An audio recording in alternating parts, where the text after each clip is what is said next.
Assalamualaikum warahmatullahi wabarakatuh. Perkenalkan, nama saya Khairul Sulihatin, NIM 132029995. Di sini saya akan menjelaskan tentang pengorganisasian kurikulum. Yang pertama ada pengertian pengorganisasian kurikulum. Merupakan perpaduan antara dua kurikulum atau lebih sedemikian hingga menjadi satu kesatuan yang utuh.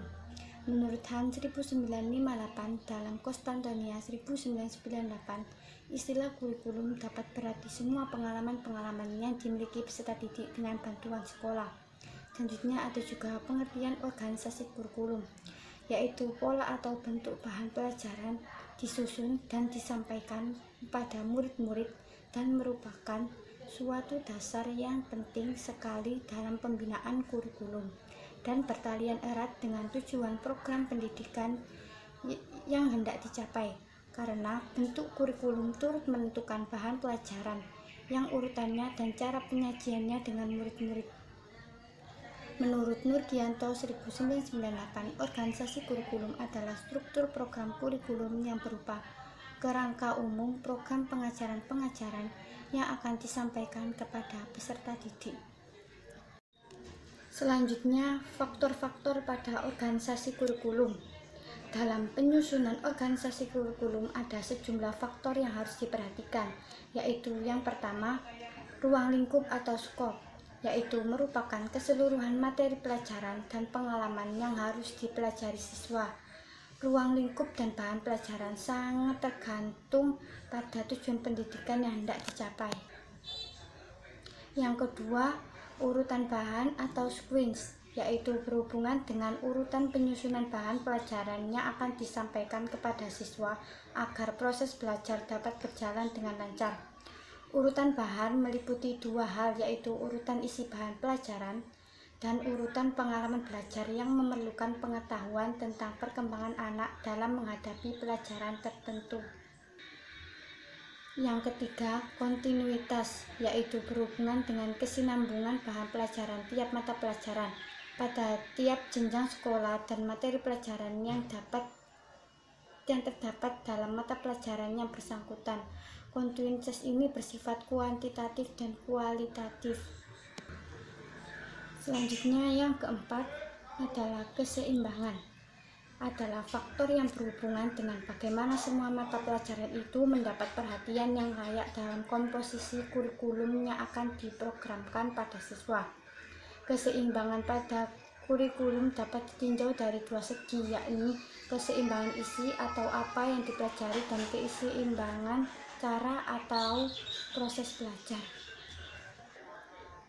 Selanjutnya, yang kelima, integrasi atau keterpaduan, yaitu yang berhubungan dengan bagaimana pengetahuan dan pengalaman yang diterima siswa mampu memberi bekal dan menjawab tantangan hidupnya setelah siswa menyelesaikan program pendidikan sekolah.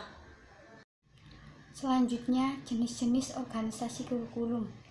Menurut S. Nasution, organisasi kurikulum terdapat 3 tipe bentuk kurikulum, yaitu yang pertama, kurikulum berdasarkan mata pelajaran atau supported subject kurikulum. Kurikulum ini disebut demikian karena segala hal bahan pelajaran disajikan dalam bentuk subjek atau mata pelajaran yang terpisah-pisah, sehingga banyak jenis mata pelajaran yang menjadi sempit ruang lingkupnya. Jumlah mata pelajarannya diberikan cukup bervariasi, tergantung pada tingkat dan jenis sekolah yang bersangkutan dalam praktek penyampaian pengajarannya. Tanggung jawab terletak pada masing-masing guru atau pendidik yang menangani suatu mata pelajaran yang dipegangnya. Kurikulum yang disusun dalam bentuk terpisah ini lebih bersifat subject-centered dan berpusat pada bahan pelajaran dari child-centered yang berpusat pada minat dan kebutuhan anak. Dari segi ini jelas kurikulum bentuk terpisah sangat menekankan pembentukan intelektual dan kurang mengutamakan pembentukan kepribadian anak secara keseluruhan. Dan kurikulum ini telah dipakai sejak lama dan diterapkan pada sekolah-sekolah kita sampai dengan munculnya kurikulum tahun 1968 dan kurikulum tahun 1975. Kurikulum ini memiliki ciri-ciri sebagai berikut. Yang pertama, terdiri atas sejumlah mata pelajaran yang terpisah satu sama lain dan masing-masing berdiri sendiri. Yang kedua, tiap mata pelajaran seolah-olah tersimpan dalam kotak tersendiri dan diberikan dalam waktu tertentu.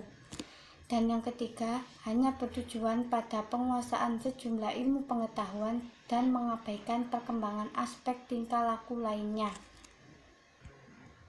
Selanjutnya, ada beberapa keuntungan yang diperoleh dari kurikulum ini, antara lain, yang pertama, penyajian dan bahan pelajaran dapat disusun secara logis dan sistematis. Yang kedua, organisasi kurikulum bentuk ini sangat sederhana dan tidak terlalu sulit untuk direncanakan serta mudah dilaksanakan, mudah dievaluasi dan dites. Dan yang ketiga, dapat dipergunakan dari tingkat sekolah dasar sampai perguruan tinggi. Selanjutnya yang kedua ada kurikulum gabungan atau correlates kurikulum. Correlates kurikulum adalah bentuk kurikulum yang menunjukkan adanya suatu hubungan antara satu mata pelajaran dengan mata pelajaran lainnya, tetapi tetap memperhatikan karakteristik tiap mata pelajaran tersebut. Hubungan antar mata pelajaran dapat dilakukan dengan cara sebagai berikut. Yang pertama, ada insidental, artinya secara kebetulan atau hubungan antar mata pelajaran yang lainnya. Misalnya, mata pelajaran IPA disinggung tentang mata pelajaran geografi dan sebagainya. Selanjutnya, yang kedua, yaitu menghubungkan secara lebih erat jika terdapat suatu pokok bahasan yang dibicarakan dalam berbagai mata pelajaran. Misalnya, masalah norma dan etika dalam mata pelajaran agama. Yang ketiga, yaitu batas mata pelajaran disatukan dan difungsikan dengan menghilangkan batasan masing-masing mata pelajaran. Penggabungan antara beberapa mata pelajaran menjadi satu disebut sebagai broad field. Misalnya, mata pelajaran bahasa merupakan peleburan dari mata pelajaran membaca, tata bahasa, menulis, mengarang, menyimak, dan pengetahuan bahasa. Selanjutnya, ciri-ciri kurikulum ini diantaranya adalah sebagai berikut. Yang pertama, berbagai mata pelajaran dikorelasikan satu dengan yang lainnya. Yang kedua, metode penyampaiannya menggunakan metode korelasi. Selanjutnya, berikut keunggulan dari kurikulum ini. Yang pertama, menunjukkan adanya integrasi pengetahuan kepada peserta didik. Yang kedua, dapat menambah interest dan minat peserta didik. Dan yang ketiga, pengetahuan dan pemahaman peserta didik akan lebih mudah dalam penguraian dan penjelasan dari berbagai mata pelajaran. Selanjutnya, yang ketiga, kurikulum terpadu atau integrated kurikulum. Dalam integrated kurikulum, mata pelajaran dipusatkan pada suatu masalah atau unit tertentu. Dengan adanya kebulatan bahan pelajaran diharapkan dapat berbentuk kebulatan pribadi peserta didik yang sesuai dengan lingkungan masyarakatnya. Oleh karena itu, hal-hal yang diajarkan di sekolah harus disesuaikan dengan situasi, masalah, dan hubungan di kehidupan luar sekolah. Selanjutnya, kelebihan integrated kurikulum antara lain yang pertama, segala permasalahan yang dibicarakan dalam unit sangat bertalian erat. Yang kedua, sangat sesuai dengan perkembangan modern tentang belajar mengajar. Dan yang ketiga, memungkinkan adanya hubungan antara sekolah dan masyarakat. Dan yang keempat, sesuai dengan ide demokrasi. Selanjutnya, kelemahan dari integrated kurikulum adalah sebagai berikut. Yang pertama, pendidik atau guru tidak dilatih melakukan kurikulum semacam ini. Yang kedua, organisasinya tidak logis dan kurang sistematis. Dan yang ketiga, terlalu memberatkan tugas pendidik. Dan yang keempat, kurang memungkinkan dilaksanakan ujian umum. Dan yang kelima, peserta didik dianggap tidak mampu ikut serta dalam menentukan kurikulum. Dan yang keenam, sarana dan prasarana yang kurang memadai untuk menunjang pelaksanaan kurikulum tersebut. Selanjutnya, berikut bentuk kurikulum terpadu yang terbagi lagi, meliputi yang pertama, kurikulum inti, yaitu bertujuan untuk mengembangkan integrasi, melayani kebutuhan siswa dan meningkatkan keaktifan belajar dan hubungan antara kehidupan dan belajar. Yang kedua, kurikulum yang berlandaskan pada proses sosial dan fungsi kehidupan.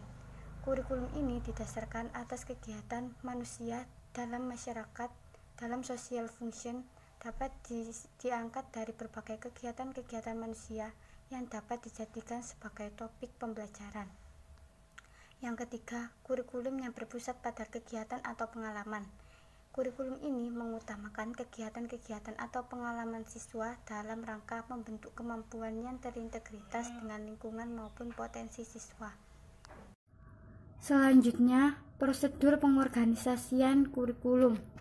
Dalam pemilihan dan reorganisasi isi kurikulum diperlukan satu prosedur atau tata kerja tertentu yang meliputi yang pertama, prosedur employ, yaitu guru memilih dan mengorganisasi isi kurikulum tersebut, dan guru sangat berperan penting. Yang kedua, prosedur buku pelajaran. Pemilihan isi kurikulum didasarkan pada materi yang terkandung dalam sejumlah buku pelajaran yang telah dipilih oleh panitia khusus. Yang ketiga, prosedur survei pendapat, yaitu pemilihan pengorganisasian atau reorganisasi kurikulum dengan mengadakan survei atau penelitian terhadap berbagai pihak. Dan selanjutnya yang keempat, prosedur studi kesalahan, yaitu mengadakan analisis terhadap kesalahan, kekeliruan, dan kelemahan dari pengalaman baru. Selanjutnya yang kelima, prosedur mempelajari kurikulum lainnya, yaitu mempelajari kurikulum sekolah lain untuk diterapkan dan menentukan isi kurikulum yang sesuai dengan tujuan sekolah sendiri yang ingin dicapai.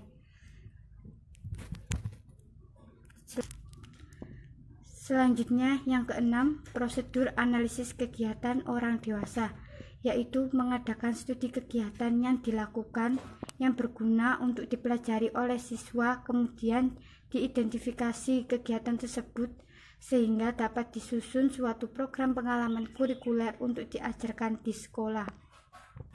Selanjutnya yang ketujuh, prosedur fungsi-fungsi sosial, yaitu berbagai macam fungsi yang ditemukan melalui survei, studi literatur atau riset, kemudian diklasifikasikan menjadi area of living. Selanjutnya yang ke-8, prosedur minat dan kebutuhan remaja, yaitu dari prosedur sosial kemudian diklasifikasikan menjadi present of life problems. Adapun urutannya didasarkan pada latar belakang, kematangan, minat dan kebutuhan para siswa secara kronologis dan logis, dan juga sebagai persiapan menempuh kehidupan dewasa. Dari penjelasan saya dapat disimpulkan bahwa pengorganisasian kurikulum yaitu perpaduan dari dua kurikulum atau lebih sehingga menjadi satu kesatuan yang utuh. Sekian penjelasan dari saya tentang pengorganisasian kurikulum. Apabila ada kekurangan dan kesalahan saya mohon maaf. Wassalamualaikum warahmatullahi wabarakatuh.